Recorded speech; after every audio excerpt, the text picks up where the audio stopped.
everybody and welcome back to Football Manager 2023 with the Youth Academy Guiseley save. And well, it's the Champions League, isn't it? It's amazing. Let's get into it. Yes, hello everybody, and we are taking on Gladbach in the first ever home Champions League game for Guiseley. And this is such a big deal, not only because it's the Champions League at home, but because Borussia Mönchengladbach are managed by Conor Cody, of all people, which is a bit odd. We had a few chats in Discord around what other old players are managers. Conor Cody is a really good manager at Gladbach. So, yeah, I mean, look at that. People management 20, motivating 20. Luckily, his tactical knowledge is pretty rubbish. So, yeah, it's going to be interesting taking on Conor Cody in that one. But we find ourselves 11th in the Premier League, 14 points from 10 games played, a -2 goal difference.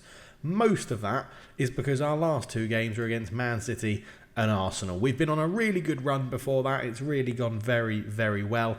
Obviously, we started the season up here. It went pretty well. Lost to Southampton, lost to Man United. But we played Dynamo Zagreb in the last episode.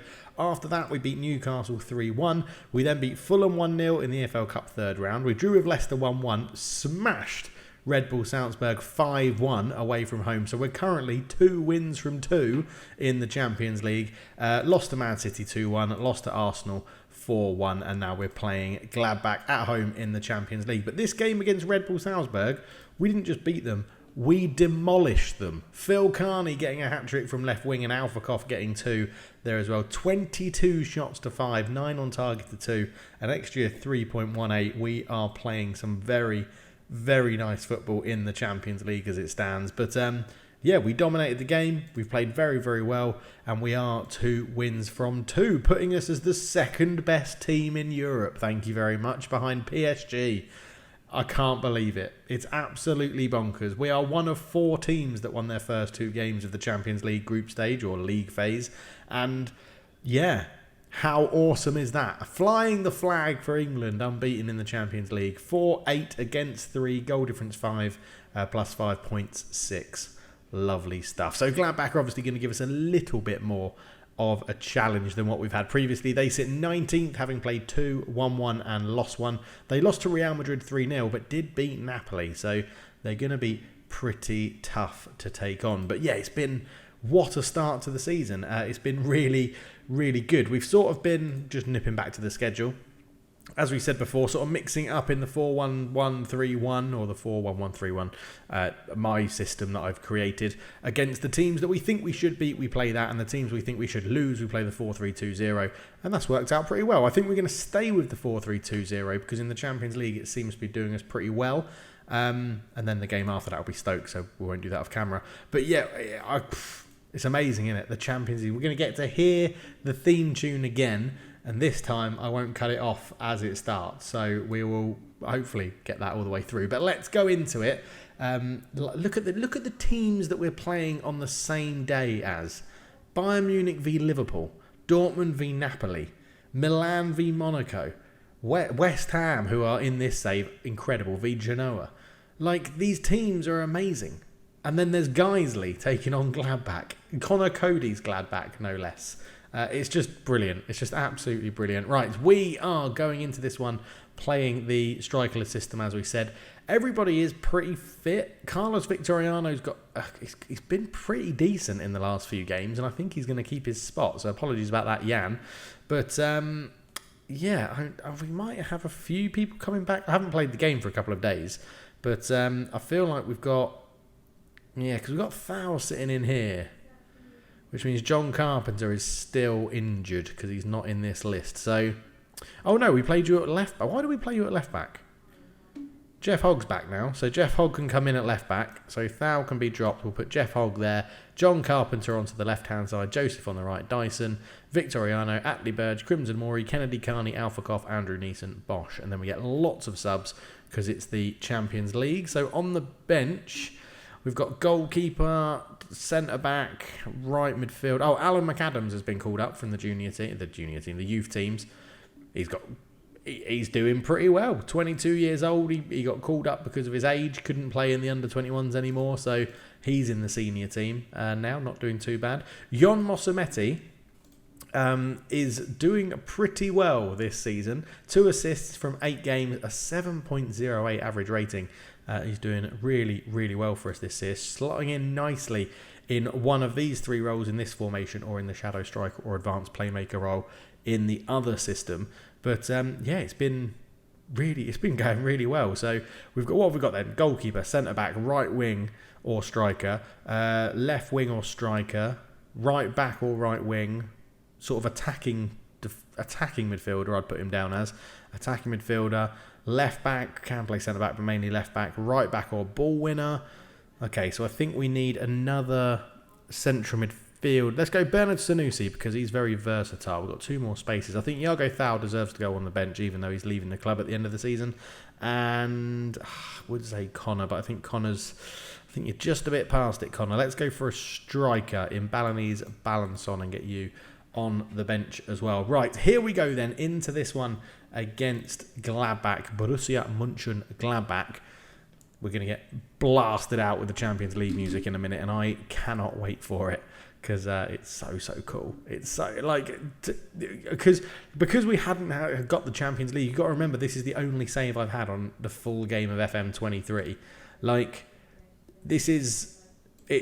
when that first time it played against Dynamo Zagreb, I was like, oh my god, yeah, this is in the game. It's a license, and here it is. Again. Oh, it's amazing, isn't it? It's amazing. It's amazing. There is Guiseley then. And this is how Gladbach are lining up. So Ramel Camarena, 4-4-2. We don't know any of their players, obviously. Cardinal at centre-back is the captain. But yeah, they've had a good win over Napoli. A good win over Napoli, and an expected loss to Real Madrid as the 2 teams come out. The referee in the yellow and black stripes. Gladbach away from home in their green strip, and there's Guiseley in their Champions League commemorative strip with the golden stripe on the shirt and the golden stripe on the shorts as well. I'm really looking forward to this one to see how we can get on against Gladbach. And Size has it to start with, into block. Back to Almeida. Size, again, we're not pressuring them too high on the pitch. We sort of want them to bring the ball out and open themselves up a bit, ready for a counter-attack. As Panagiotou into Camarena. Camarena comes forward into Santinello. Good block, and it falls to Panagiotou. Goes back to Cardle. Almeida says, Gladbach with a good bit of possession early on in this game into Camara. It's a good block on it from John Carpenter. It bounces off the bar, and Victoriano very casually just collects the ball from the floor after it hits the bar there, as we got dangerous free kick now. Crimson Mori, he's scored a couple of these for Guiseley, just outside the D of the box on the right-hand side. He's hit the bar. So both teams rattle the opposition's woodwork, and oh man, it's just so good, so much fun just to be in the Champions League. It really is. So 20 minutes in, I've just remembered that I haven't put replays. Oh, they are still on. Okay, I didn't turn them off from last time.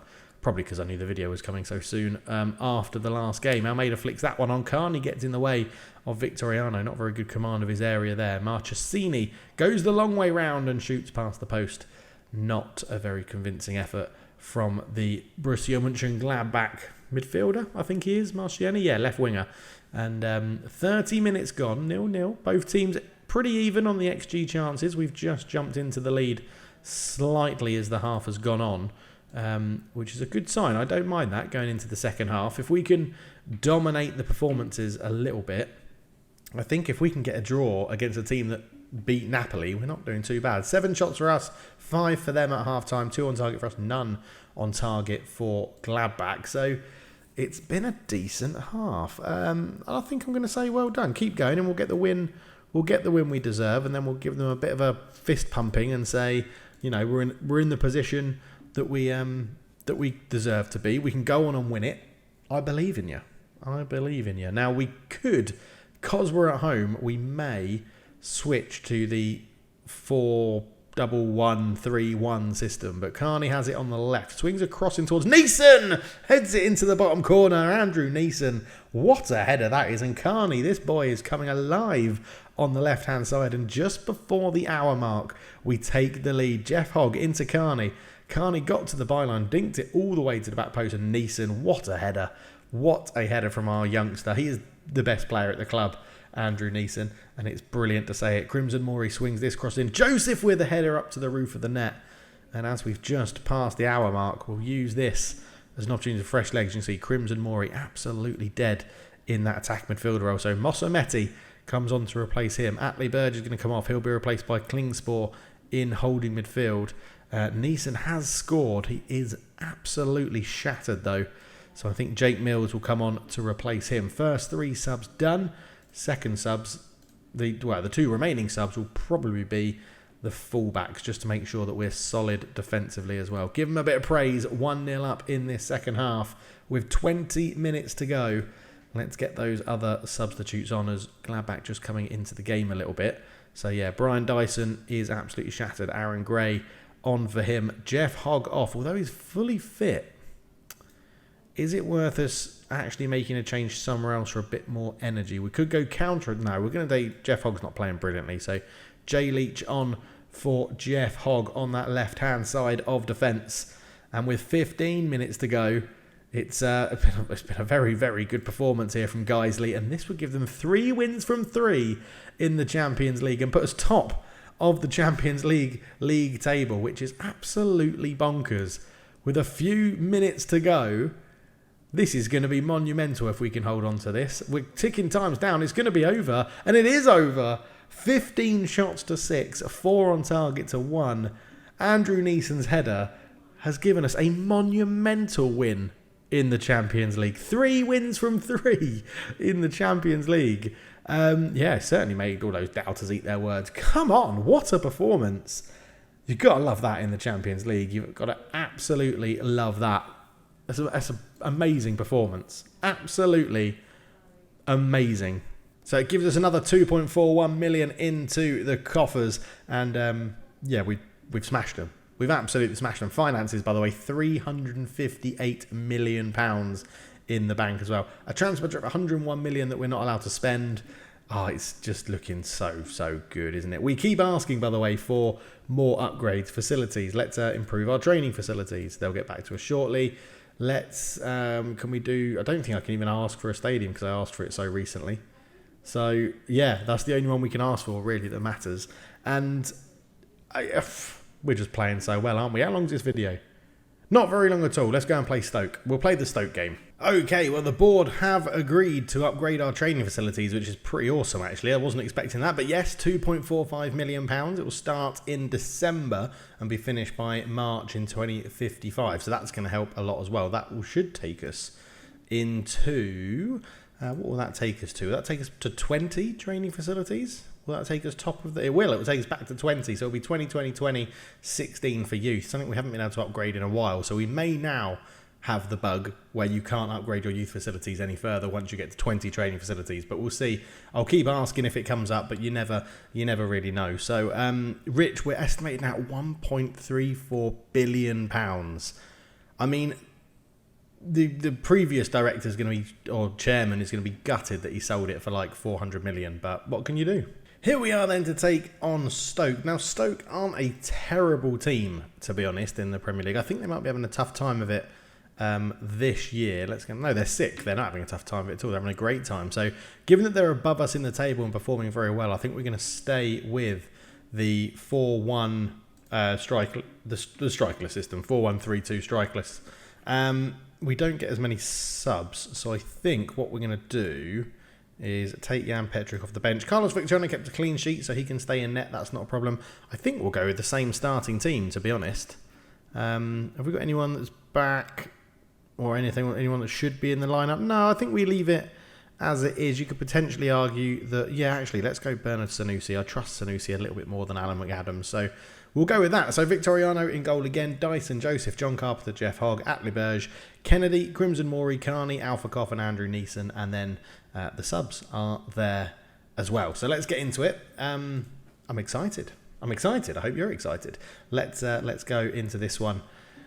See if we can get 2 wins in an episode, which will be rare because we rarely do 2 games in one episode. It's just that, I'm playing them pretty quickly now because I know how my systems work. So, I want to say go and carry on from the last game, but I'll say I'm fed up of our recent form.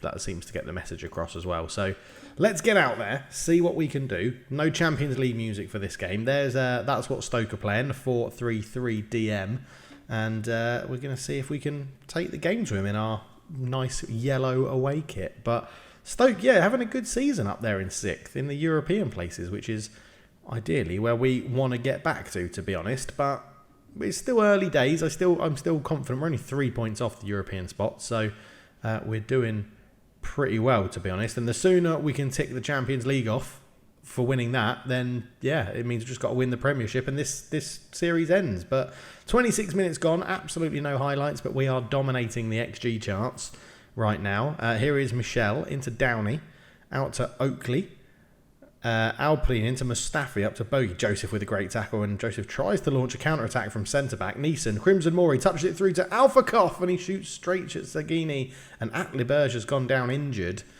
and he's going to have to come off. An early change enforced by injury. We're going to bring on Klingspor up there. Now, Klingspor, I think I explained this in a previous video, but Klingspor used to be a patron or channel member that ended their sponsorship, and every season I go through and change, or update, I should say, when people do that, when new members come in and when other people decide they don't want to give that little bit extra to the channel anymore, which is fine. We change it there. That's a lovely ball through from Neeson to Kennedy, though, and Kennedy runs through, puts it in, nobody there, and Sezgin hoofs it away towards Mustafi. Joseph wins the header, but it's going to fall to Cummins. Into Mustafi again, Isaiah, and Stoke have got a few runners here, but he goes all the way out to Oakley on the right-hand side. Oakley comes forward, shot from range. It's not going to trouble Victoriano, and it looks like it's going to be 0-0 at half-time, and I think it is, and we have dominated that first half. Similar amount of shots, but we've had the better XG. Look, don't lose faith. We're playing really well. Point the finger, keep going. Point the finger, keep going. Yeah, I mean, it seems to be a good system, this strikerless system against teams that are above us or currently in better form or things like that. But yeah, we do have the other system we can change to if we feel like we need a bit more of an attacking output. Like right now, we're creating good chances. We're just not putting them away as we get to the hour mark. So Stoke just coming back into this game now. So I think we're going to make some changes. Kennedy off to be replaced by Gareth Earl. We could do Carney for Mills. Sort of feel like we need some more running up front. So we'll put Crimson Mori up front. We'll go Andrew Neeson off in that centre midfield role for Mossa Meti. And again, that's the 3. And then I think we change to the full-backs to make sure that they're doing okay and keeping up with the run of the game. Now, I hope I haven't been too slow in reacting to how much Stoke are getting back into this. But here's Joseph into Dyson. Dyson ball through to Alphakoff. Great touch. Alphakoff shoots. It's a goal. Brian Dyson with the assist. 1-0 to Guiseley. Come on. By the way, if I'm a little bit reduced in my celebrations and stuff, my wife's on a work call in the room opposite, so I can't be too loud. But Dyson, lovely ball through to Alphakoff. Lovely first touch and an even better left-footed finish. And that makes it 1-0 Guiseley. And that is exactly what we needed. And I think with that, with 20 minutes to go, we're going to go Dyson off for Gray and Leach on for Hogg at left back, just to make sure our defensive line keep it steady, keep it going, and we put ourselves in the best possible position to get a win in this game, because Dyson was obviously on a yellow card as well. So I think very sensible substitutions all round with that one. As you can see, Stoke very much getting back into this game with their substitutions they've brought on, but not finding a goal, which is good for us, and it pulls us, well, one place below them, a point below them as well, if it stays as it is in the 92nd minute, 93rd, 94th. It's not quite game over as Smith swings it in. It's sort of headed away. Mitchell back on. Crimson Mori gets away. Ref, blow the whistle. That's play dead. And at the back, he's offside. He's offside. He looked offside. Cummins headed it in. He looked a mile offside. He is offside. Come on. He is offside in the 94th minute. Stoke thought they had an equaliser. De Los Santos swung. Oh, he's not miles off, is he? He's not miles off, but he is off. And that is the end of the game. We get the win, a 1-0 win, back-to-back wins. Stoke ending up having 22 shots, but not very many of them really challenging us. Similar XGs, they edged it a little bit, but match momentum, yeah. We had it all in the early bits of the first half, and then it all went to Stoke, and we scored a bit against the run of play, but I don't care, because we've got 2 wins on the bounce. Well done, everyone. So Atliberge tore his hamstring, out for 2 to 3 months. That's going to be a painful one. And Gareth Earl is out for 5 to 8 days with a pulled groin. But Ross is smiling away, our Portuguese assistant manager, and he's very happy and pleased for the supporters. But yeah, it puts us up to 9th, 17 points from 11, so very good stuff there. 1 point off the European places, 2 points off Arsenal in 5th, 3 points off Plymouth in 4th, and only 7 points off Man City at the top of the table. So all that to play for. But of course, the big news of this episode is that in the Champions League, we are still the second best team in Europe. 3 games played, 3 wins, a goal difference of +6, and 9 points from 9. Absolutely brilliant. Thank you so much for watching. I'll catch you in the next one where we're going to be back to play the absolute whipping boys of our selection fixtures, which is Spartak Trnavana. And yeah, hopefully we give them an absolute trouncing. That'll be good fun, won't it? Right, I'll catch you then. Thank you so much for watching. I'll catch you soon. Cheers.